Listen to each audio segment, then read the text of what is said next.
สวัสดีครับคุณผู้ชมคุณผู้ฟังทุกท่านที่ติดตามชมช่องธรรมะธรรมดาในคลิปนี้เราจะมาฟังพระธรรมเทศนาของพระอาจารย์สมภพโชติปัญโยด้วยกันครับโดยจะเสนอพระธรรมเทศนาเรื่องสะสมบุญไว้เป็นเสบียงเรามาฟังพระอาจารย์สมภพท่านเทศสอนด้วยกันครับ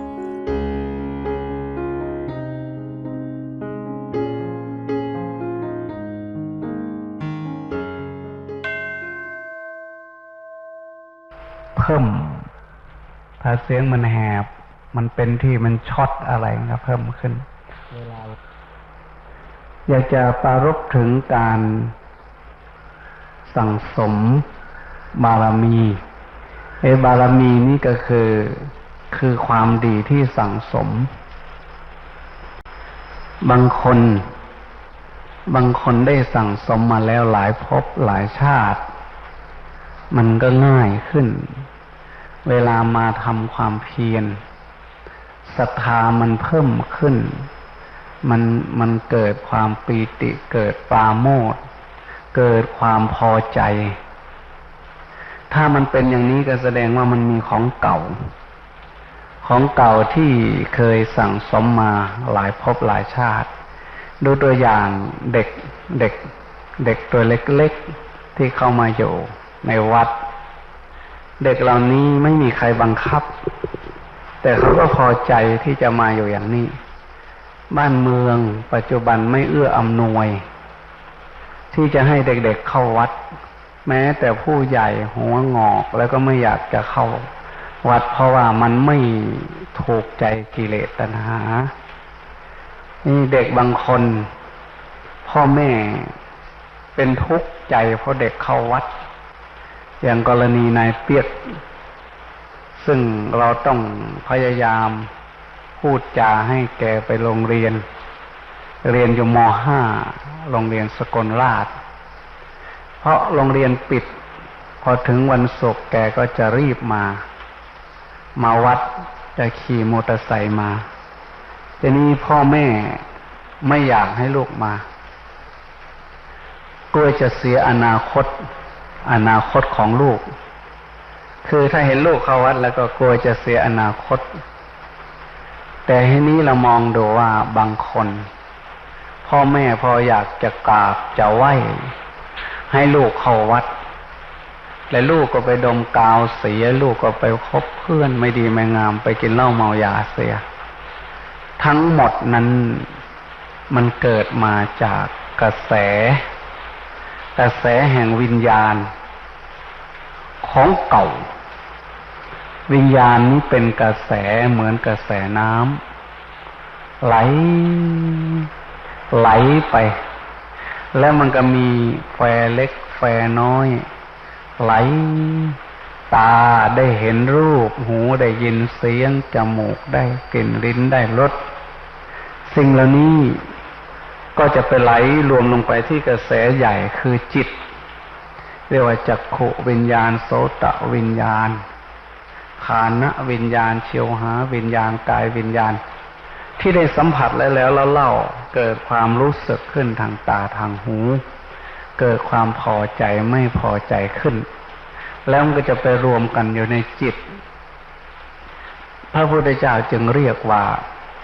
วิญญาณโสตังกระแสแห่งวิญญาณไหล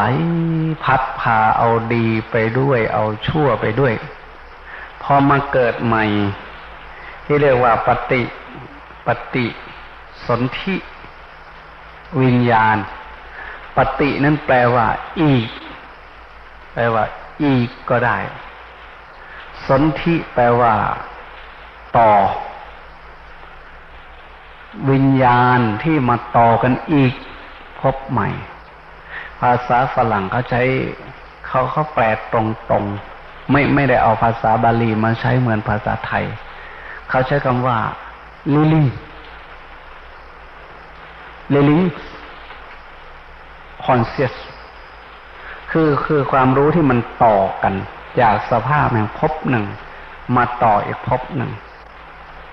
กระแสวิญญาณอันนี้มันก็เอาบาปมาด้วยเอาบุญมาด้วยเอาดีเอาชั่วบารมี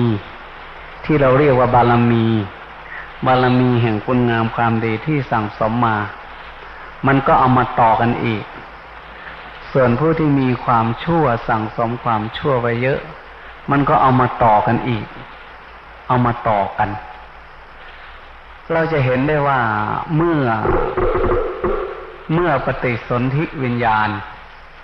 เริ่มในครรภ์ของมารดาในท้องของแม่กิเลสตัณหาที่มันต่อกันจากชาติก่อนพบก่อนมาต่อชาติใหม่มันก็จะแสดงกิริยาอาการของมันเมื่อแม่เริ่มมีท้องแม่ก็จะเริ่มเปลี่ยนนิสัยบางคนนิสัยเรียบร้อยมากเมื่อตั้งท้องตั้งครรภ์ชอบอยู่ในอาการสงบชอบไปวัดไปวา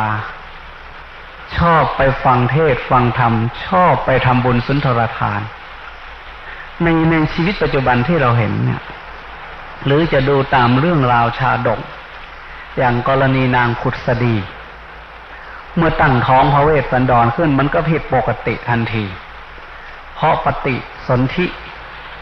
วิญญาณ Living Conscious ปฏิสนธิวิญญาณคือความรู้เก่ามาต่อเข้ากับภพใหม่มันจะเริ่มแสดงออกมาปรากฏทางจิตใจของมารดาซะก่อนพระนางขุษดีเนี่ยพอใจที่จะให้ทานมากจนถึงขนาดขอร้องพระเจ้าสนชัยให้สร้างโรงทานขึ้นมาอีกทั้ง4ทิศในพระนครศรีพีเชตุดรจิตใจของแม่จะเริ่มเปลี่ยนในลูกดีนะบารมีที่ว่าบารมีคือ perfection สิ่งที่สั่งสมในจิตในใจหลายภพหลายชาติมันก็ค่อยๆเจริญขึ้นมาตั้งภพใหม่ชาติใหม่มาต่อกันเข้าใหม่เนี่ยเขาก็เริ่มแสดงอาการของเขาทีนี้ถ้าเกิดว่ากระแสแห่งวิญญาณนั้นได้พัดพาเอาความชั่วเอาสิ่งที่มันไม่ดีไม่งามขึ้นมาพอเริ่มตั้งท้องแม่ก็แสดงอาการคือมันจะผ่านอาการออกมาทางแม่ก็จะสนองตอบอยากจะกินเหล้าอยากจะสูบบุหรี่อยากจะไปเที่ยวตามอกตามใจของตนเองแสดงอาการผิดปกติออกมาจะมีอารมณ์ฉุนเฉียวบางทีก็อยู่ด้วยกันด้วยความรักด้วยความสุขกับพ่อแต่พอตั้งท้องตั้งครรภ์ลูกคนนี้ขึ้นจะเริ่มระหองระแหงเกลียดชังกันแม่เกลียดพ่อบางทีก็แสดงอาการอยากกินอาหารรสแปลกๆซึ่งไม่เคยอยากมาก่อนนั่นแสดงว่ากิเลสตัณหาอยู่ในกระแสแห่งวิญญาณนั้นได้แสดงอาการของมันออกมาแม่ก็ตามใจเพราะฉะนั้นกิเลสตัณหานี่เราเคยตามใจมันเริ่มตั้งแต่อยู่ในท้องแม่ก็ตามใจพอคลอดออกมาก็ยิ่งถูกเอาใจใหญ่ประคบประหงมร้องห่มร้องไห้เวลาใดแม่ก็รีบมาเอาใจกิเลสลูกน้อยๆนั่นแหละมันก็เลยเจริญเตกิเลเสหาปวัตตันตากิเลสนั้นได้เจริญงอกงามมาปวัตตันตากิเลสได้พัฒนาขึ้นมาทีละขั้นทีละตอนตั้งแต่เริ่มอยู่ในท้อง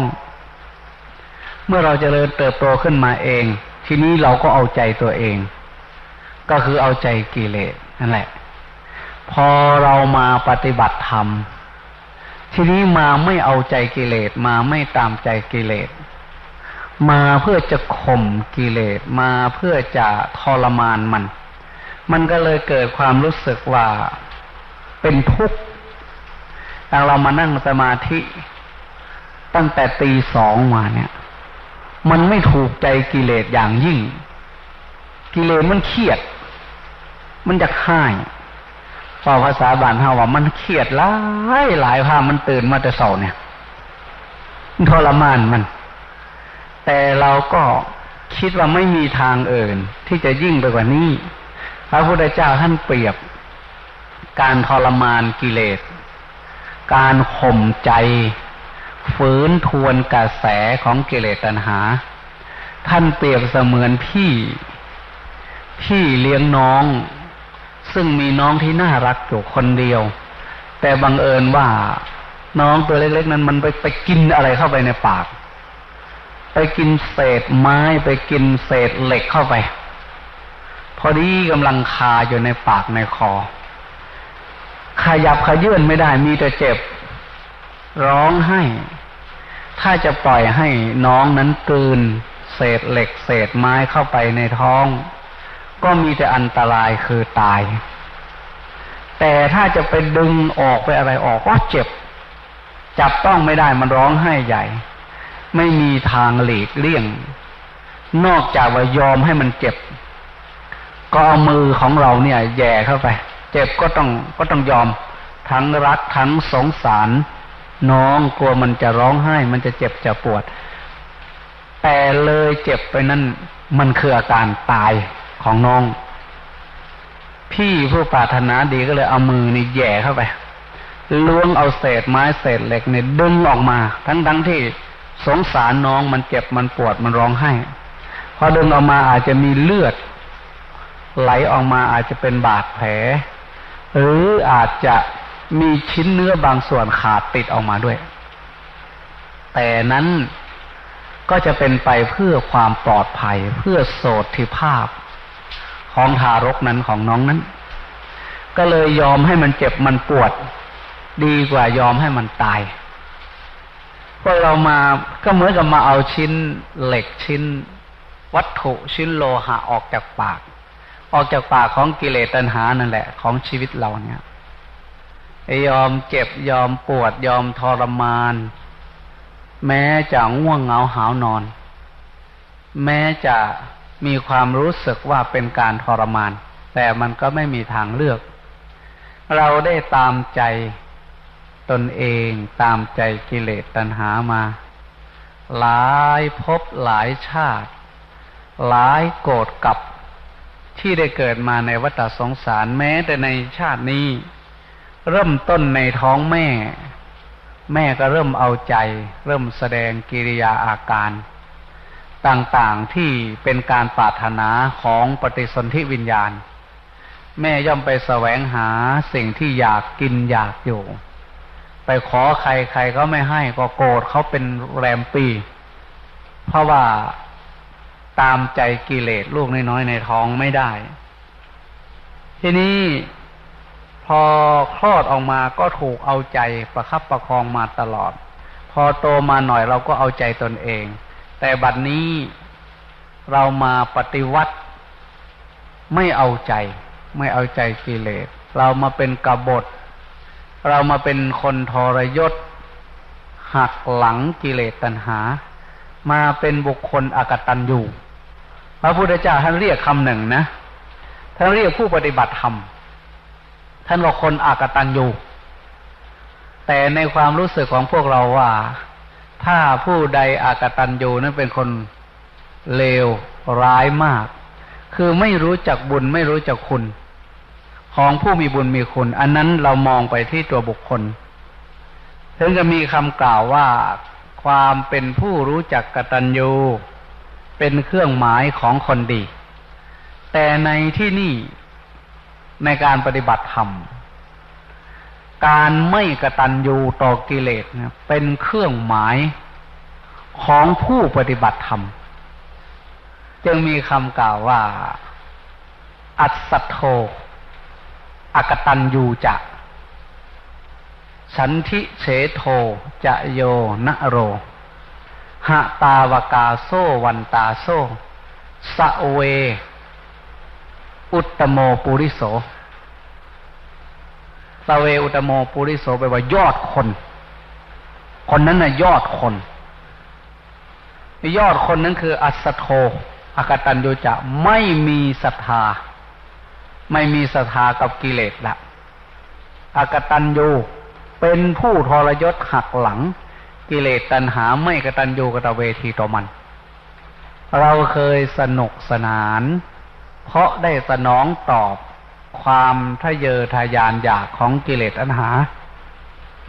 เราถือว่าเรามีความสุขความเพลิดเพลินเพราะเราได้ตามใจมันแต่วันนี้เราไม่สนองตอบความอยากของมันก็เลยกลายเป็นคนอกตัญญูตรงนี้เราจะเห็นได้ว่าเมื่อเราตื่นมาตั้งแต่ตีสองมาเนี่ยบางคนได้เกิดมาหลายภพหลายชาติได้ปฏิบัติธรรมมาได้บวชหรืออาจจะเป็นผู้ที่สั่งสมบุญญาบารมีในเพศคฤหัสถ์เนคขมะบารมีนั่นแปลว่า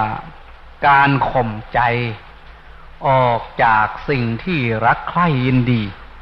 บางคนเคยข่มจิตข่มใจมามากแล้วหลายภพหลายชาติมาถึงชาตินี้ร่างกายก็กำยำร่ำสันยังเป็นหนุ่มยังเป็นสาวท่ามกลางสังคมที่กำลังบูชากามบูชาวัตถุแต่จิตใจของคนนี้กลับผิดปกติไม่มีความรู้สึกจะไปสนุกสนานเพลิดเพลินกับสังคมภายนอกต้องมานั่งทำความเพียรอยู่กับหมู่ผู้เฒ่าตั้งแต่ดึกตั้งแต่เช้ามันเป็นเพราะอะไรนั่นเขามีบารมีเก่า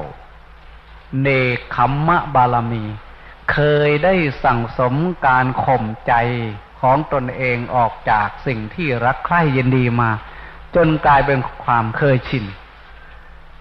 ทีนี้ผู้ที่มีบารมีเก่ามามันก็ง่ายขึ้นทำความเพียรก็ง่ายนั่งสมาธิภาวนาก็สงบเร็วความวุ่นวายก็มีน้อยความอึดอัดขัดเคืองก็มีน้อยแต่ผู้ที่ยังไม่ได้เคยสั่งสมบารมีมาก่อนก็ไม่ได้หมายความว่ามันจะอาภัพแต่มันจะยากหน่อยคือมาทำเอาใหม่ของเก่าทั้งหลายนั่นมันก็มาจากของใหม่ๆในอดีตที่เขาได้สั่งสมอบรมมาไม่ใช่ว่าทุกคนจะมีมาเองอย่างนั้นเขาก็ได้สั่งสมอบรมมาที่นี่เรายังไม่มีมากเราก็มาสั่งสมมาอบรมมากระทำเริ่มตั้งแต่ขันติบารมีสั่งสมความอดทนไม่เคยอดก็ต้องอดไม่เคยทนก็ต้องทนทีละเล็กทีละน้อยมาง่วงก็ง่วงอยู่ตรงนี้แต่ไม่ยอมไปเอนกายให้มันหลับถ้ามันจะหลับก็หลับนั่งอยู่ตรงนี้ในสมัยพุทธกาลนะในสมัยพระพุทธเจ้าเราไม่ใช่ว่าทุกคนได้เกิดมาแล้วได้บวชกับพระพุทธเจ้าได้นั่งสมาธิอยู่ต่อหน้าพระพุทธเจ้าแล้วจะเป็นพระอรหันต์ได้ง่ายๆก็เหมือนกับพวกเราเนี่ยยากกว่าเรานี่ก็มีอีกเยอะเจ็บปวดรวดร้าวยิ่งกว่าเราเนี่ยพระโสนโกริวิสาเนี่ยท่านเดินจงกรมจนทางแดงเลือดเท้าของท่านมันเกิดมาในตระกูลที่ดีเกินไปเรียกว่าสุขุมารชาติเกิดมาในชาติผู้ดีเกินฝ่าเท้าเนี่ยมีขนไทเฮาบ่มีดอกไทเฮาเขาเจ้าเนี่ยฟ้าตีนนี่มีขนเพราะว่าไม่เคยได้สัมผัสกับสิ่งที่หยาบคายข่าวเล่าลือไปจนพระเจ้าพิมพิสารอยากเห็นมันมีอยู่บ่คนมีขนฟ้าตีนนี่เฮ้ยว่าซั่นไปนำมาให้เบิ่งในหน้าว่าซั่นให้อำมาตย์นี่ไปตามนะพ่อและแม่นี่เป็นห่วงลูกเอ้ยเวลาไปหาพระเจ้าอยู่หัวอย่าเอาเท้ายื่นไปข้างหน้าให้ท่านเห็นนั่นจะเป็นการไม่เคารพจงนอนคว่ำลงแล้วก็หงายฝ่าเท้าให้ท่านดูเอาหัวไปทางท่านนะพระเจ้าพิมพิสารอยากเห็นเขาก็มาตามตั้งไปให้ดูโอ้คนถึงขนาดว่าฝ่าเท้ามีขนนี่ก็มี แต่เสร็จแล้ววันนั้นได้ฟังธรรมของพระพุทธเจ้าเกิดความเลื่อมใสทั้งหมดนี้มีศรัทธานี่มันเกิดมาจากบารมีเก่าได้ฟังแล้วก็เกิดความเลื่อมใสสุดท้ายก็มาขอบวชขออนุญาตพ่อแม่บวชก็บวชเสร็จแล้วท่านเดินจงกรมท่านนั่งสมาธิง่วงท่านก็เดินจงกรมเท้าของท่านไม่เคยสัมผัสของหยาบอย่างนั้นเดินจนมันแตกเลือดไหลแดงเป็นทางไปเลยนี่พวกเราได้ใส่รองเท้าเพราะพระโสนะเนี่ยจำไว้ให้ดีๆได้ใส่รองเท้าพระโสนะโกริวิสะเนี่ยท่านเดินจงกรมจนตีนจนเท้าของท่านเนี่ยแตกแดงเถือกไปเลยทางเดินจงกรมพระพุทธเจ้าเดินตรวจเชตวันไปเห็นโอ้ดูหนทางเดินเนี่ยเหมือนคนฆ่าโคเหมือนรอยเขาฆ่างัวฆ่าควายแล้วเลือดมันแดงเถือกถามพระอานนท์ว่านี่มันอะไรพระอานนท์ก็เล่าให้ฟังโสนะสุกุมารชาติเข้ามาบวชแล้วท่านทำความเพียรมากท่านเดินจงกรมเลยเท้าท่านแตกท่านก็เดินจนเลือดไหลจนทางเดินนี่แดงไปหมดพระพุทธเจ้าไปแสดงธรรมเรื่องพินเรื่องทางสายกลางให้ฟังปรารภความเพียรมากจนเกินไปเรียกว่าอัจจลัทธาอัจจลัทธวิริยังความเพียรอันปรารภเกินไปตั้งใจเกินไปจะทำให้จิตใจนี้ไม่พอดีสมาธิต้องทำให้ใจพอดีท่านก็เลยปรับแต่พระพุทธเจ้าก็เลยอนุญาตว่าเธอจงใส่รองเท้าเสียท่านไม่ยอมใส่ท่านบอกผมสละทรัพย์สมบัติท่านเป็นลูกเศรษฐีทรัพย์สมบัติไม่รู้กี่โกฏเป็นแสนโกฏเนี่ยผมสละได้ทำไมผมจะสละรองเท้าคู่เดียวไม่ได้ถ้าจะให้ผมใส่รองเท้าเนี่ยต้องอนุญาตให้พระหมดที่มีเนี่ยใส่เหมือนผมนี่ได้ผมจึงจะใส่ว่าไงว่าคันใส่เนี่ยมันจากอายหมู่ได้ใส่ผู้เดียวทรัพย์สมบัติจำนวนมากเป็นลูกเศรษฐีนี่สละมาบวชได้เวลารองเท้าคู่เดียวทำไมผมจะสละไม่ได้ถ้าจะให้ผมใส่นี่ต้องอนุญาตให้พระภิกษุทั้งหมดเนี่ยใส่ได้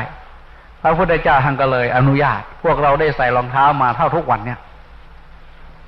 อันนี้เราจะเห็นได้ว่าในสมัยโบราณยากๆก็มีฝ่ายหญิงนางอัญญตราเถรีบวชเป็นภิกษุณีรุ่นแรกรุ่นบุกเบิกเลยพร้อมกับนางประชาบดีโคตมีแม่เลี้ยงของพระพุทธเจ้ากี่ปีบวชในสมัยนั้นน่ะรุ่นแรก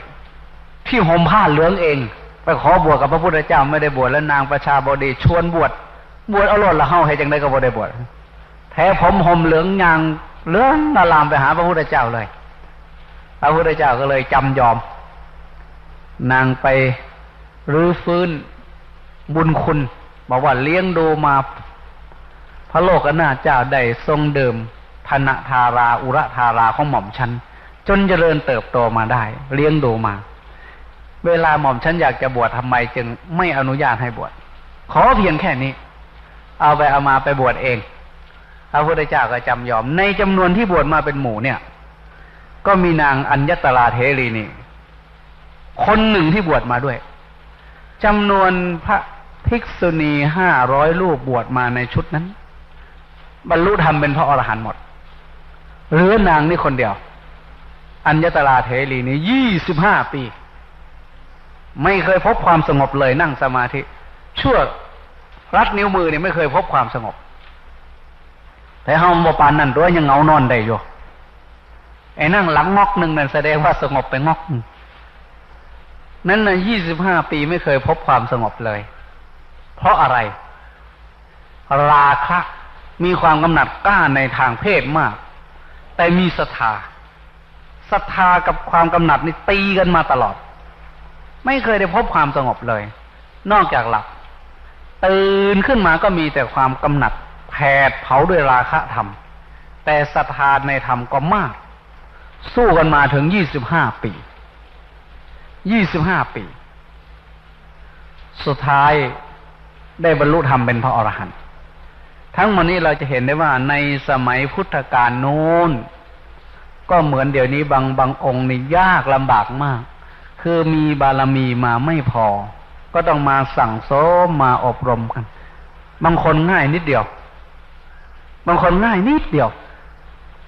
ได้ฟังเทศน์ครั้งเดียวเท่านั้นบรรลุธรรมแล้วมีผู้หญิงคนหนึ่งเป็นลูกน้องสาวของเสนาบดีผู้บังคับบัญชาการทหารสูงสุดสีหเสนาบดีนางนี้ได้มาเลี้ยงพระในสมัยที่พระพุทธเจ้าพาภิกษุ 1,250 รูปเดินทางในเทศขันธกะลุงของนางเนี่ยถือศาสนาอื่นถือศาสนากินเจศาสนานิคร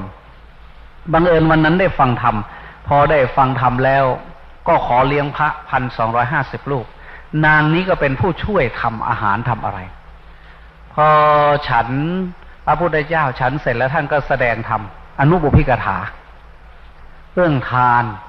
เรื่องศีลเรื่องอานิสงส์ของทานของศีลคือสวรรค์และก็เรื่องโทษของสวรรค์คือกามอันเป็นทิพย์นั้นและก็เรื่องการข่มใจออกจากกามแม้ทั้งกามมนุษย์กามทิพย์แล้วก็พูดถึงอริยสัจนางฟังแล้วเกิดความเข้าใจเลื่อมใสระดับหนึ่งขอบวชนางนี่มีศรัทธากล้าบวชนะพอบวชแล้วทำความเพียรอยู่7 ปีเป็นผู้ที่ทำความเพียรเข้มข้นมากไม่ยอมตื่นขึ้นเวลาใดเธอประกอบความเพียรนอกจากหลับแต่เธอก็ไม่ได้เคยพบกับความสงบเลยวุ่นวายอยู่ตลอดเรื่องกามารมณ์ถูกกามารมณ์แผดเผาใจอยู่ตลอดสุดท้ายเธอตัดสินใจว่าผูกคอตายดีกว่าถ้าจะศึกไปเนี่ยไม่ยอมตั้งใจมาบวชชัดเจนแล้วถ้าจะศึกไปเนี่ยมันเหมือนกับพ่ายแพ้หมดทุกสิ่งทุกอย่างตายเสียดีกว่าได้เชือกเส้นหนึ่งเดินออกจากหมู่คณะ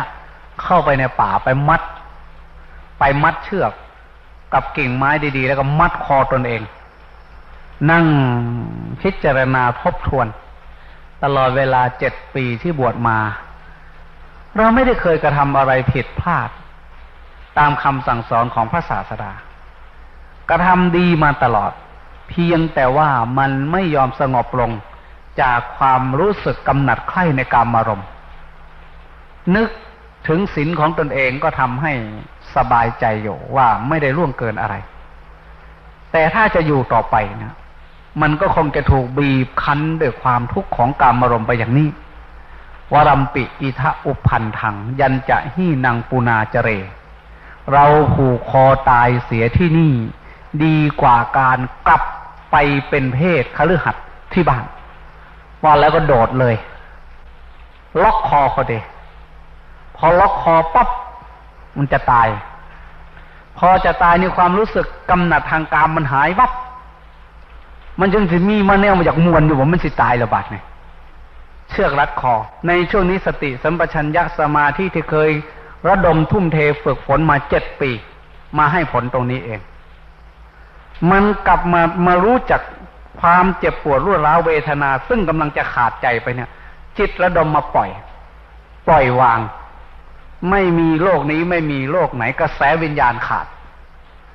วิญญาณโสตังอัปโพฉินถังอุโพฉินถังวิญญาณกระแสแห่งวิญญาณขาดโดยส่วนสองที่จะอยู่ในโลกนี้ก็ขาดไปจะอะไรในกามารมณ์ในโลกนี้ก็ขาดไปแล้วจะไปหวังกามารมณ์ในสวรรค์โลกอื่นก็ขาดไปแล้วไม่เอาขาดไปโดยทั้งสองกระแสที่ไหนก็ไม่เอาเป็นพระอรหันต์อยู่ตรงนั้นเพื่อนมาพบพอดีเอาเรื่องบารมีนี่มันสำคัญ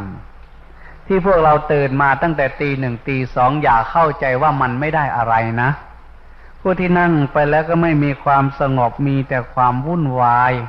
เจ็บปวดรวดร้าวปวดแข้งปวดขาง่วงเหงาหานอนสารพัดอย่างเนี่ยอย่าเข้าใจว่าเราไม่ได้อะไรอย่าไปน้อยอกน้อยใจว่านั่งสมาธิไปก็ไม่เห็นมันได้อะไรคนอื่นทำไมนั่งหลับได้หัวพับคอพับคอเหวี่ยงแต่เราทำไมไม่ยอมหลับมีแต่ความวุ่นวายในบางคนนะบางคนอาจจะน้อยใจบางคนก็น้อยใจอีกแบบหนึ่งโอ้ยบ่เป็นหลุยเป็นแก่อย่างน้อกูเนี่ยนี่ตายแต่เหงานอน ว่าแต่นั่งล่องขายังม่วนว่าแล้วสิรับหรอเหงานอนนั่นก็ดีกว่าไปนอนอยู่ในห้องพระพุทธเจ้าวันน่ารักท่านบอกว่าตถาปหังภิกขุงปัสสามิภิกษุทั้งหลายเวลาใดเราได้เห็นปจาละมานังนิสินนังอาลันเยเราได้เห็นภิกษุผู้นั่งโงกง่วงอยู่ในป่าด้วยการกระทำความภาคเพียรเรากล่าวว่าน่าชมเป็นตะเบิงอยู่พอภาษาเฮาว่าเป็นตะเบิงอยู่ใครกว่าไปนอนเหยียดคาลาดอยู่ในห้องบ่ลุกได้ยินเสียงระฆังกับบ่ลุกอีหยังบ่ลุกจังสั่นเป็นตะหมอกกอกดึกเพราะว่าน่าชม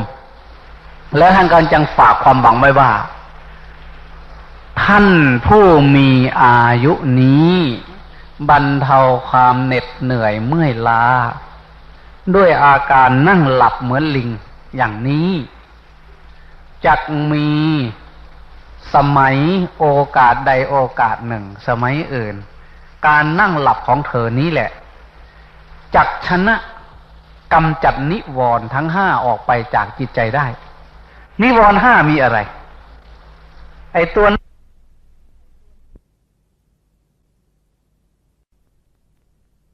นิวรณ์ห้ามีอะไร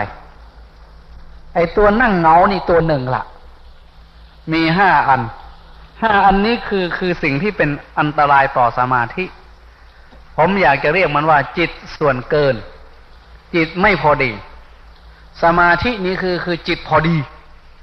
ถ้ามันรักเกินมันก็ไม่พอดีถ้ามันชังเกินมันก็ไม่พอดีถ้ามันฉลาดเกินมันก็ไม่พอดีถ้ามันโง่เกินมันก็ไม่พอดีถ้ามันอ่อนแอเกินมันก็ไม่พอดี5 อันนี้เรียกว่านิวรณ์กำหนัดขัดเคืองลังเลสงสัยฟุ้งซ่านรำคาญง่วงเหงาหาวนอน5 อันกำหนัดขัดเคืองลังเลสงสัย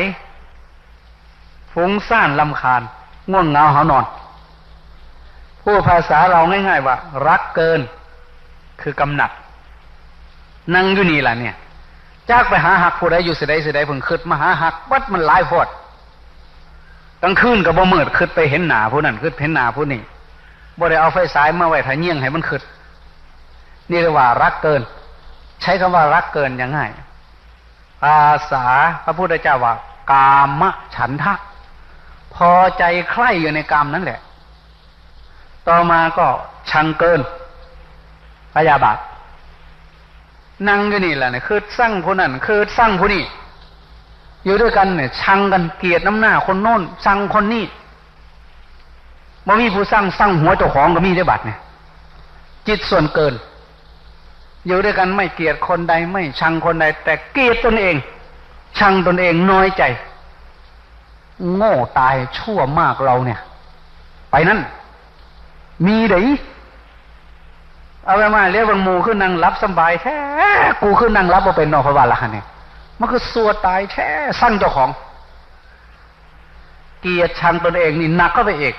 บางคนผูกคอตายเลยผมก็ยังเคยเป็น3 วัน 3 คืนบ่ไปนั่งตื่นขึ้นมาเนี่ยโอ้ยบ่อยากได้ยินสื่อมันเด้สมเหตุพบสมเหตุอันนี้จะมันโง่ตายมันสัวตายนั่งสมาธิมาเป็นปีก็ไม่เคยพบความสงบผมนี่แหละตัวการลำบากผมบ่ได้นั่งเหงานอนเป็นจังสิง่ายปานใดเด้ทำความเพียรมา5 ปียังนั่งเหงานอนไม่เป็นมีแต่ฟุ้งมีแต่คิดความคิดมันมากประสบการณ์ชีวิตมันก็เยอะเดินตรงกรมยกขาย่องขึ้นเนี่ยพูนเจ้าของไปย่างย่องยุ่งอยู่ทะเลเมดิเตอร์เรเนียนผลเครียดให้มันมึงข้างเธอเลยอยู่นี่อย่าเอาขาลงยืนขาเดียวอยู่นี่มึงเป็นยังจะขึ้นไปไกลแถบกูพามึงเดินอยู่นี่วะท่านพอมันหยุดคิด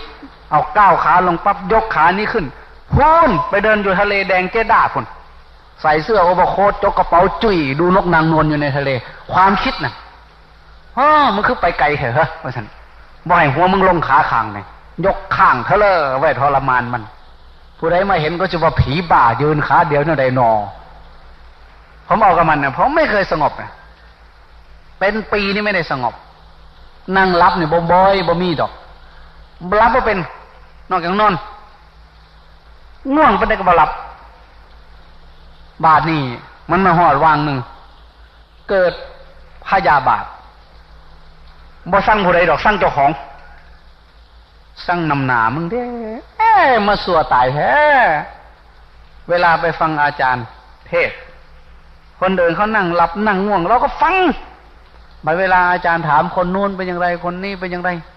ท่านถามทีละคนละคนองค์นั้นเห็นทำอย่างโน้นเห็นทำอย่างนี้สมาธิเป็นอย่างนั้นดับลงไปแล้วสันติขาดแล้วผู้ใดก็มีแต่ผู้ดีๆบัดมาถามสมภพเป็นอย่างไรบ่เป็นอย่างไรคือเก่าผมโง่คือเก่าอาจารย์ใหญ่ว่าอดทนไปนั่นละเจ้ามันเรียนมาเยอะมันมีปัญหาในการเรียนรู้มามากพอกลับไปถึงกุฏิก็ไปน้อยใจสมมุนั่นมีแต่เงานอนสมมุนั่นมีแต่ขี้ข้านผู้นั่นบอกว่าเห็นจังสั่นผู้นี่ว่าเห็นจังสี่ผู้บางคนได้ยินเสียงทิพย์บางคนได้เห็นรูปโน้นรูปนี่กูมาสัวตายแท้หมู่นอนก็บ่ได้นอนตื่นก็ตื่นก่อนหมู่แต่เด็กบ่เห็นหยังจักเถื่อเห็นแต่เจ้าของนี่คึดหนาคึดลังวุ่นวายอยู่โอ้ยจะเป็นสั่งได้บัดเนี่ยเข้าไปห้องน้ำจะไปอาบน้ำมองลงไปในอ่างน้ำไปเห็นเงาตนเองสั่งน้ำหนาบ่อยากเห็นคนเงาอยู่ในน้ำเนี่ยสัวตายแท้โว้ยบ่อยากเห็นหนามเด้สังบ่ตายซะว่าซั่น3 วัน 3 คืนนี่ไม่ได้มีอะไรมีแต่เกียรติชังน้ำหน้าตนเองซื่อมันก็บ่อยากได้ยินซื่อผสมภพนี่ก็ได้ไปอาบน้ำเห็นเงาก็บ่อยากเบิ่งช่างน้ำหนามันตรงนี้จิตส่วนเกินเอามากๆเลยหาสั่งผู้อื่นก็ยังว่าสิใครแน่จังหน่อยอยู่มาสั่งเจ้าของบาดเนี่ยพ่อจะไปผูกข้อตายดีหน่อยแต่ว่าเราพิจารณาหน้าหลังเข้าก็เลยบอกว่าโอ้มาสะดุดตรงที่บอกว่าพยาบาทอันนี้คือนิวรณ์อย่างยิ่งใหญ่ขนาดเราอยู่คนเดียวในห้องไม่ได้พูดได้จาไม่ได้เห็นใครไม่มีใครมาให้เกียรติให้ชังก็ต้องมาเกลียดชังตนเองนี่มันอะไรเนี่ยมันเกินไปแล้วพอเข้าใจอันนี้เข้ามันก็วางอันนี้เรียกว่าจิตส่วนเกินสิไปเว้าหยังก็ย้อนอยู่นำกันหลายๆเนี่ยมันไปหาสั่งผู้นั้นผู้นี้อย่าไปสั่งน้ำหัวมันเด้เท่านี่คือเป็นแต่สั่งไทนอพะปะไม่ออกทั้งหลายน่ะอยู่นำกันน่ะอย่าไปหาสั่งกันหลายรู้จักไหมท่านเรียกว่าพยาบาทจิตส่วนเกินมันไม่เป็นสมาธิทีนี้ถ้าเกิดอยู่คนเดียวมันจะไปชังใครถ้ามันเกิดอย่างนี้มันจะชังตนเองเข้าจิตเหล่านี้เป็นศัตรูเป็นอันตรายต่อสมาธิเป็นจิตส่วนเกินเรียกว่าพยาบาทต่อมาก็โง่เกินบ่เห็นหยังนั่งไปสงสัยอยู่วัดปีมันสิแม่นบ่นอทำอย่างนี้มันถูกไหมปฏิบัติไปนี่มันจะได้อะไรจะเกิดขึ้นกับเราอย่างโน้นมันถูกไหมคนนั้นว่าอย่างนั้นถูกไหมตายแล้วนี่จะไปไหนจะได้เกิดหรือไม่ไปไกลได้บาดเนี่ยไปหาลันบ่ทันได้ตายนี่ถามหาบัดตายแล้วสิไปไสถามหาหัวมันหยังบ่ทันได้ตายตั้งแต่เป็นอยู่นี่ยังพันหูจักอยู่นี่ว่าสิไปไสขนาดยังเป็นยังไม่รู้เลยว่าวันนี้จะเป็นอย่างไรโน่นสงสัยไปฮอดหลังจากตายผมกูสิไปไสหนอจะได้เกิดหรือไม่ได้เกิดเนาะพระบาลาเนี่ยลังเถื่อได้บาดอาจสิได้เกิดก็ได้ว่าซั่นลังเถื่อคุ้มให้พวกนี้ไม่ได้เกิดได้เกตอีหยังดอกพระบาพระพุทธเจ้าว่าโสเทนะมัจจังวิตินนะตังขังจงชำระจิตให้ก้าวล่วงความสงสัยเสียอย่าเอาความสงสัยมาขัดขวางต่อการปฏิบัติสงสัยให้มันสงสัยอยู่ตรงนั้นแต่จะไม่หยุดการปฏิบัติเมื่อใดทำปรากฏแก่พราหมณ์ผู้มีความเพียรเพ่งอยู่เมื่อนั้นความสงสัยจักหมดสิ้นไปยังไม่หายสงสัยดอกยังไม่เข้าถึงกระแสธรรมระดับโสดาบันวิจิกิจฉาสังโยชน์ยังขวางหน้าอย่างนี้ถ้าเข้าถึงกระแสนั้นปั๊บไม่ถามใครตายแล้วจะได้เกิดหรือไม่ตายแล้วไปไหนบาปมีจริงหรือไม่บุญมีจริงหรือไม่สงสัยเลยในความรู้สึกไปถึงจุดนั้นเดี๋ยวนี้พระพุทธเจ้ามาเทศน์ให้ฟังพร้อมกัน50 องค์นะมันก็ยังสิสงสัยอยู่เดี๋ยวนี้ เชื่ออยู่หักบ่เชื่อเชื่อแต่ไม่เชื่อมีสิ่งที่ไม่เชื่อคือมันยังไม่เห็นแต่ถ้าปฏิบัติไปถึงจุดนั้นความสงสัยก็สิ้นไปถ้าท่านบอกว่าทำไปเถอะเดี๋ยวมันจะเกิดความสงบจิตลำงับตัวลงไปจะเข้าไปถึงภาวะอันเดียวภาวะอันเอกอัปปนาสมาธิฟังไปคู่มือก็สงสัยอยู่หั่นล่ะเชื่ออยู่หักบ่เชื่อมันสิแม่นอยู่ว่ากูคือบ่เป็นจักเชื่อหนอแต่ถ้าวันหนึ่งมันไปถึงจุดนั้นนั่นแหละที่พระพุทธเจ้าว่าเมื่อใดธรรมคือสภาวะอันนั้นปรากฏแก่จิตผู้มีความเพียรเพ่งอยู่เมื่อนั้นความสงสัยก็สิ้นไปทันที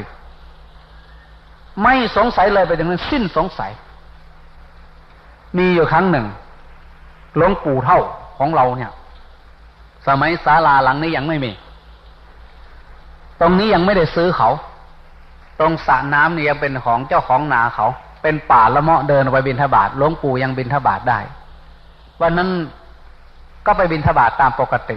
ผมก็สะพายบาตรหลวงปู่ก็เดินออกก่อนผมก็เดินตามหลังมาถึงตรงนี้ถึงริมขอบสระแต่ก่อนมันไม่มีสระหลวงปู่ก็พูดขึ้นมาว่ามันทุกข์เหลือเกินมันทุกข์หายใจนี่ทุกข์หายใจเข้าก็ทุกข์หายใจออกก็ทุกข์เดี๋ยวนี้จนไม่อยากอยู่อยากตายแล้วว่ะผมก็เลยเอาบาตรเนี่ยคืนให้หลวงปู่ว่าหลวงปู่เมื่อซะอย่าไปบิณฑบาตเถอะเมื่อเบิ่งทุกข์เนี่ยมันเห็นไงมันได้ถึงทุกข์จนอยากตายเนี่ยมันเป็นทุกข์ที่ดูได้ยากมาก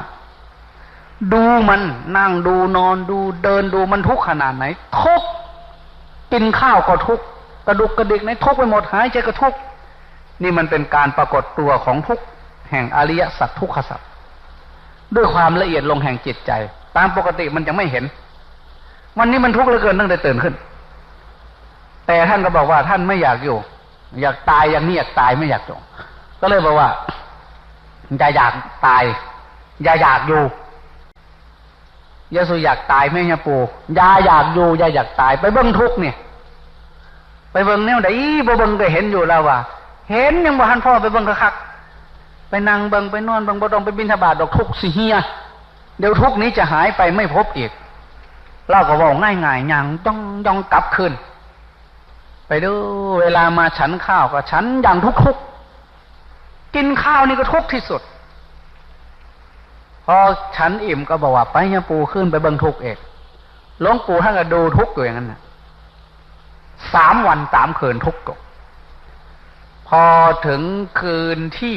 3นี่จวนจะประมาณสักตี 2 กว่าผมนั่งอยู่ตรงเนี้ยแต่ก่อนมันไม่มีศาลามีกุฏิเล็กๆอยู่ในกอไผ่ตรงเนี้ยผมนั่งอยู่ตอนนั้นมันเป็นหน้าแรงใบไม้ร่วงมาลมหนาวล่องเสียงหลวงปู่เดินเหยียบใบไม้ขวบขาบมาย่างมาพอดีมาเห็นผมนั่งอยู่ใต้กอไผ่หลวงปู่มาหอดละว่าจังไรสิ้นสงสัยละว่าจังสิแต่ละก็ย่างหนีไปเลยคือความสงสัยจะหมดสิ้นไปเมื่อสภาวะอันหนึ่งปรากฏขึ้นเดี๋ยวนี้มันก็ยังสงสัยอยู่เรื่อยไปหลวงปู่บอกว่าสิ้นสงสัยในทุกข์อันนี้ช้ามาก็เลยไปถามไปยังได้ปู่อยากตายอยู่บ่แล้วว่าบ่อยากตายอยากอยู่อายุยืนอยู่บ่แล้วว่าเป็นยังไงโอ้ยมันโง่แล้วมันโง่ไปยึดไปถือเอาว่าเจ้าของเป็นทุกข์มันมีเจ้าของมันมีตัวมีตนพอรู้ทันมันแป๊บเดียวเท่านั้นเองมันหายสลายไปเลยในขณะที่กำลังนอนอยู่ซ้ำกำลังนอนทุกๆอยู่กำลังจะพลิกตัวเท่านั้นเองมันรู้ทันกันทีเดียวมันก็วูบหายไปเลยมันมีคำถามมาว่าใครทุกข์มันมีคำตอบเหมือนฟ้าผ่าลงมากลางใจเลยไม่ยังลงมาไม่มีใครทุกข์โง่เฉยๆไปเป็นเจ้าของทุกข์ก็หายวาบไปเลยแจ่มใสเบิกบานมากเดินย่องมาสิ้นสงสัยแล้วนี่มันเป็นธรรมดา เรายังจะต้องสงสัยกันอีกตลอดจนไปถึงจุดหนึ่งจึงจะ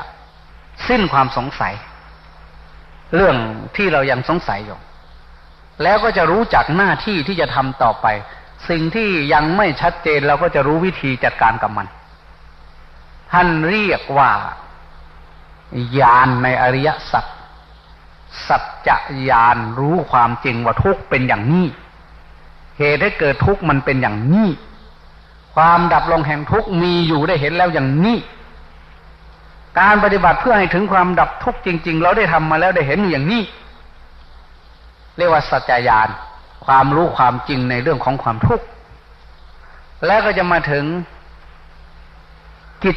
จญาณคือจะรู้จักหน้าที่ที่จะจัดการกับทุกข์ที่ยังเหลืออยู่ต่อไปอย่างไร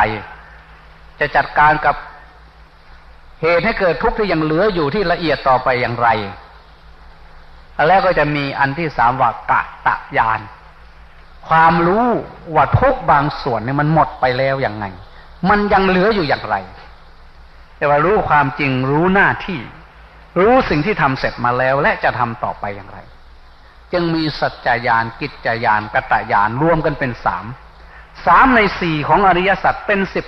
12จึงเรียกว่าติปริวัตตังทวาทสการังยถาภูตังปริวัติ3เวียน3รอบในจำนวน4อันเป็น42คือสัจจะรู้ความจริงของมันกิจจะรู้หน้าที่ที่จะจัดการกับมันกตะรู้สิ่งที่มันเสร็จไปแล้วและยังเหลืออยู่ว่าจะทำอย่างไรกับมันมาถึงตรงนี้พระพุทธเจ้าจึงบอกว่าบุคคลพอเข้าถึงจุดนี้ก็จะสิ้นสงสัยวิจิกิจฉาความสงสัยสังโยชน์เบื้องต่ำสังโยชน์เบื้องต่ำตัวนี้จะถูกทำลายสิ้นว่าการปฏิบัติธรรมนี้มีผลหรือไม่จากสิ้นสงสัยว่ามีหรือไม่มีแต่จะมุ่งหน้าต่อไปว่าไม่เสียหายอะไรมีแต่กำไรที่เราทำมาเพราะนั้นที่ตื่นมาง่วงเหงาหาวนอนตื่นมาเจ็บปวดรวดร้าวนั้นเป็นการสร้างบารมีอย่าสงสัยเลยว่ามันไม่มีเหตุไม่มีผลไม่มีอะไรขึ้นมาถ้าไปถึงจุดนั้นมันอิ่มตัวมันก็จะสิ้นสงสัยญาณในอริยสัจ3อันนี้เกิดขึ้นไอ้ที่เขาบอกว่าวิปัสสนาญาณ9ญาณ16นั้นเป็นญาณใหม่ที่อัตถกถาแต่งขึ้นมาใหม่มาตั้งชื่อมันใหม่แต่จริงๆแล้วมันมี3อันเพียงเท่านี้มันมี3อันเพียงเท่านี้พวกนั้นเขาปรุงศัพท์ขึ้นมาใหม่เท่านั้นเองเราจึงไม่เอามาพูดให้มันพลุงพลังเป็นอันว่าบางท่านก็ง่ายมีความอดทนสบายเพราะว่าได้สร้างขันติบารมีวิริยะบารมีเนกขัมมะบารมีมาพอตั้งแต่พบก่อนชาติก่อนสังเกตดูโยมผู้หญิงบางคนเนี่ยนั่งสมาธิใช่ไม่มีง่วงเหงาหาวนอนเลยนิ่มนวลลุกขึ้นเดินจงกรมเบาสบายแต่พระเนรก็แห้งแงกนี่เสียมันก็บ่แม่นหยังมันเป็นเรื่องบารมีของไผของมันบ่แม่นบารมีผู้บารมีแม่นบ่คือกันเด้บารมีคนงามความดีไม่อยู่ในเพศหญิงเพศชายแล้วแต่ผู้ใดได้สรรสร้างมาพวกเราก็มาทำไมบ่ต้องมานั่งอายดอกอันงอแงขันกระไดเพราะว่ามันยังไม่มีกำลังมาเพิ่มกำลังมาเติมกำลังมาใส่มันเข้าไปบางคนเขามีมาแล้วแต่ด้วยบาปกรรมบางอย่างเกิดเป็นแม่หญิงเกิดเป็นผู้หญิงนี่มันอาภัพบุญมีบาปมีเมื่อกี้บทที่เราสวดธรรมปริยายะนั่นน่ะอยากจะให้พากันสวดให้มันได้หัดเอาผู้ที่บวชใหม่พรรษาหนึ่งอะไรไม่ได้ให้มันได้อันนี้จะได้รู้ว่าชีวิตเป็นอย่างไรชีวิตคืออะไรชีวิตเป็นอย่างไรในนี้จะเล่าถึงชีวิตเป็นขันธ์ธาตุอายตนะชีวิตตัวชีวิตทั้งหมดทั้งนามทั้งรูปรวมกันเข้าเป็นชีวิตเปรียบเหมือนพืชเปรียบเหมือนรถคันหนึ่งประกอบกันหลังจากนั้นก็อธิบายชีวิตหลังจากตายอุโภปุญญัญจะปาปัญจยังมัจโจกุรุเตอิทะหลังจากตายไปแล้วชีวิตจะไปอย่างไรผู้ที่ทำบุญและบาปใดๆในโลกนี้แล้วบุญและบาปนั้นจะนำเข้าไปอย่างไรหลังจากนั้นก็กลับคืนมาแสดงถึงชีวิตควรจะเป็นอย่างไรจะให้มันมีแก่นมีสารก็เลยมาสะท้อนมาถึงหลักธรรมที่จำเป็นศรัทธายะสีเลนะปัญญายะจาเคนะสุเตนะจูพยังศรัทธาศีลสุตะจาคะปัญญาธรรม5ประการเรียกว่าอริยวัตถิธรรม ธรรมที่จะทำให้มนุษย์นี่เจริญไปเป็นอริยเจ้าเมื่อเจริญด้วยธรรม5ประการนี้ก็ถือเอาประโยชน์เอาแก่นเอาสารในชีวิตเป็นชีวิตนี้ที่เรียกว่า this very right ชีวิตเดียวนี้จริงๆนี่จะได้มีแก่นมีสารเพราะทำ5ประการนี้สุดท้ายก็เลยส่งทอดต่อไปอีกว่าที่จะดีไปยิ่งกว่านี้คือการรู้จักความไม่เที่ยงแท้ของสังขารและทำจิตให้มันปล่อยวางในสังขารไอเรามานั่งสมาธิที่บอกว่าให้รู้ความคิดนี่ที่กำลังบอกว่าปล่อยวางในสังขารสังขารได้ขณะความคิดนะภาษาบาลีเรียกว่าสังขารขันสังขารขันจิตสังขารก็คือความคิดปรุงแต่งนี่เองจึงบอกว่าเมื่อสังขารทั้งหลายเมื่อรู้ว่าสังขารทั้งหลายย่อมเป็นอย่างนี้แน่นอนการวางเฉยในสังขารเสียได้ย่อมเป็นการดีนั่งอยู่ตรงนี้มันคิดอะไรมาในวางเฉยในความคิดวางเฉยในความคิดวางเฉยในความคิดได้เป็นการดีมากเป็นนายเหนือจิตเป็นนายเหนือความคิดแต่ถ้าดียิ่งกว่านั้นดับสังขารมันเป็นตายได้ดับสังขารการดับสังขารแปลว่าตายสิมานั่งปฏิบัติธรรมอย่างเอาเสื้อผูกข้อตายดดดับกายสังขารถ้าดับกายสังขารได้อย่างน้อยจตุตถฌานผู้ที่เจริญสมาธิถึงขั้นจตุตถฌานนั้นจะดับกายสังขารก่อนลมหายใจดับตราบใดยังจิตสติยังปักอยู่กับลมหายใจยังเข้าจตุตถฌานไม่ได้เวลาจะเข้าสู่จตุตถฌานลมอาสาสะประสาสะดับไปเลยจิตก็ทิ้งตรงนี้ดับกายสังขารเก่งก็เป็นวันนั้นดับวจีสังขารไม่มีวิตกไม่มีวิจารไม่มีความคิดที่จะเอามาพูดเก่งเพราะเข้าไปวันนั้นดับมโนสังขารสัญญาเวทนาความจำได้หมายรู้สำคัญมั่นหมายความเจ็บปวดความสุขความทุกข์ดับเรียกว่าเข้าสู่นิโรธสมาบัติระดับพระอนาคามีนั่งบตีงเลย7 มื้อออกมาโมเมนต์เขานิโรธคือเขาเจ้าโฆษณากันได้ไปนอนอยู่ในกระโหลกเวลาจังออกมาน่ะโมเมนต์นั่นได้เพราะฉะนั้นถ้าเราสามารถเข้าสู่การดับสังขารนี้ได้ยิ่งเป็นการดีไม่ใช่ย่อมแต่ก่อนบอกว่าปล่อยวางในสังขารเสียได้ย่อมเป็นการดีแต่ถ้าดับได้ยิ่งดียิ่งนี่มันดีกว่าย่อมสุดท้ายก็ถึงบทสรุปว่ากิจทั้งสิ้นที่กล่าวมานี้จะเข้าถึงได้ด้วยความไม่ประมาทความไม่ประมาทก็คือมีสติอยู่ทุกเมื่อในการกระทำความเพียรเท่านั้นเองเพราะนั้นในบทสูตรในธรรมปริยายคาถาเนี่ยอยากจะให้ผู้บวชใหม่ทุกคนเนี่ยท่องให้ได้เป็นบทเพลงเอาไปกอมลูกหน่อยนอนบัดเทอซิกออกไปหลังเถอมันใหญ่มากมันจะเก่งกว่าพอมันเอง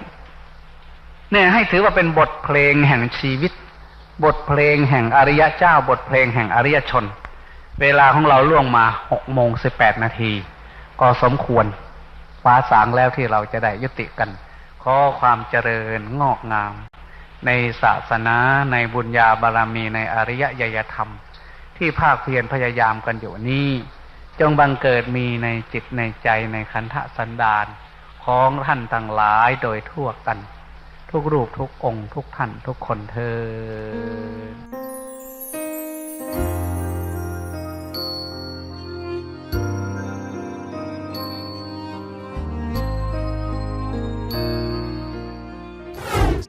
เกิดมาเพื่อกรรมเพื่อกินเพื่อกามเพื่อเกียรติยศศักดิ์ศรีคนที่มีโอกาสเรื่องกามก็จะกอบโกยเอาเรื่องกามให้มากๆคนที่มีโอกาสเรื่องกินก็จะกอบโกยกินมากๆทำมากๆคนที่มีโอกาสเรื่องเกียรติยศศักดิ์ศรีเป็นนักการเมืองเป็นอะไรก็ไม่รู้จักอิ่มเหมือนกันชีวิตเต็มไปด้วยการกอบโกยเก็บกรรมมีเท่าไหร่ก็ไม่พอจะกอบโกยเต็มกรรม100 ล้านพันล้านก็ยังเป็นทุกข์หวาดกลัวไปไหนมีเงิน100 ล้านพันล้านจ้างมือปืนแห่เป็นฝูงๆเป็นขโยงทั้งหมดนั่นคือความกลัวแต่ในขณะที่กลัวนั้นก็ยังปรารถนามากๆที่จะกอบโกยเก็บกรรมก็รู้อยู่ว่ามันเป็นโทษแต่เวลาตายท่านทั้งหลายเหล่านั้นไม่ว่าจะเป็นนักการเมืองผู้เรืองอำนาจก็ดีไม่ว่าจะเป็นนักปราชญ์ราชบัณฑิตคนโง่ไม่ว่าจะเป็นเศรษฐีกระดุมพี ทั้งเศรษฐีใจบุญทั้งนายทุนหน้าเลือดทุกคนก็ต้องตายด้วยกันทั้งนั้นโอวาทธรรมพระอาจารย์สมภพโชติปัญโยขอขอบคุณทุกท่านที่ได้สนับสนุนช่อง YouTube ธรรมะธรรมดาด้วยครับทุกครั้งที่ท่านดูอย่าลืมช่วยกันกดไลค์กดแชร์เพื่อเป็นการทำให้คลิปธรรมะของเราได้มีการเผยแพร่ออกไปมากขึ้นและที่สำคัญอย่าลืมกดติดตามช่องธรรมะธรรมดาด้วยนะครับขออนุโมทนาบุญกับทุกท่านที่ร่วมรับฟังด้วยกันครับสาธุ